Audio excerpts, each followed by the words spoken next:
Hey, welcome to Art History Part 1.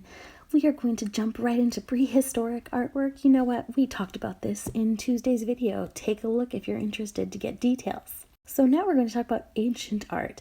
That included Egyptian art, Greek or Roman art, as well as ancient Chinese or Asian art.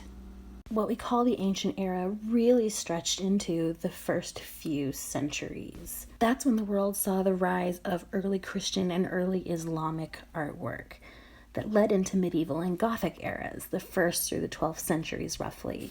This was where we see the early church really beginning to utilize icons. The Gothic era was really brought to us by cathedrals.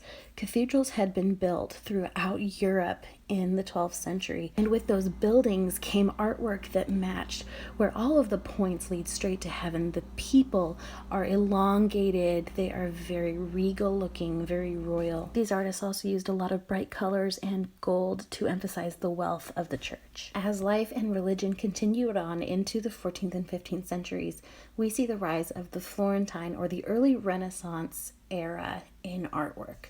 Now that comes with all of the lovely cathedrals. We found more and more architecture and perspective drawing used in artwork. Now that's a technique used by artists to present three-dimensional objects on a two-dimensional surface. Changed art forever. It was at this time in the year 1420 that the architect Filippo Brunelleschi actually worked out mathematical rules for drawing perspective accurately and led us into one of the most famous eras, the Renaissance era, 15th and 16th century. This was really seen as a time of rebirth, a chance to acknowledge the nobility and the faith of humankind. Many of the artists painted their icons, their Christian icons, using ancient Greek and Roman influences. If you ever get the chance to see the Sistine Chapel live, please do it. It's worth it. Now on to the Baroque and Rococo period. There was heavy pressure on the church at the time to bring people back into the Catholic Church and draw them in. Now, it was really hard because most of the people in that time could not read. So the Baroque era really brought the ability to tell a story in a picture.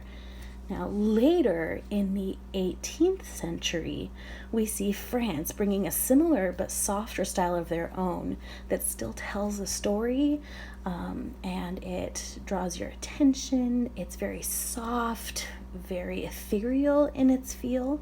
For anyone who has seen the movie Frozen, that picture is very well known to you. So now it's the Neoclassicism. This is where we see a lot of pictures portraying heroic tales, giving a feeling of nobility, of loyalty, courage, bravery. Many battles were portrayed in this art form. And Romanticism, for the romantic in all of us. 19th century artists were determined to bring emotion into their paintings. They often wanted to pull inspiration from the past and partner it with the beauty and the power of nature in landscapes and in imagery. The 19th century really took storytelling in a picture to a whole new level, giving depth, giving more realism, which of course actually paved the way for the realism movement or the realism era to step into the light. The artistic movement of realism was completely geared toward depicting the details of everyday life, of focusing on reality. Many of those pictures, we see a lot of toil, we see labor, we see work, we see details that make it look very realistic and almost put you into the shoes of the topics or the subjects that you're seeing. And it's really that desire for realism that leads to Impressionism. Impressionism's whole introduction to life was artists in France wanting to be out in the open rather than shoved up in a studio going from sketches. They wanted to paint real life as it was happening. So it's made up of short, quick brush strokes to capture a single moment in time. with movement and distinct separation of color. Now, post-impressionism is where artists really began to experiment and try new things when it comes to color and shapes and brushstrokes. They wanted to express ideas in very different ways. Most post-impressionist artists really struggled to be well known or understood at the time.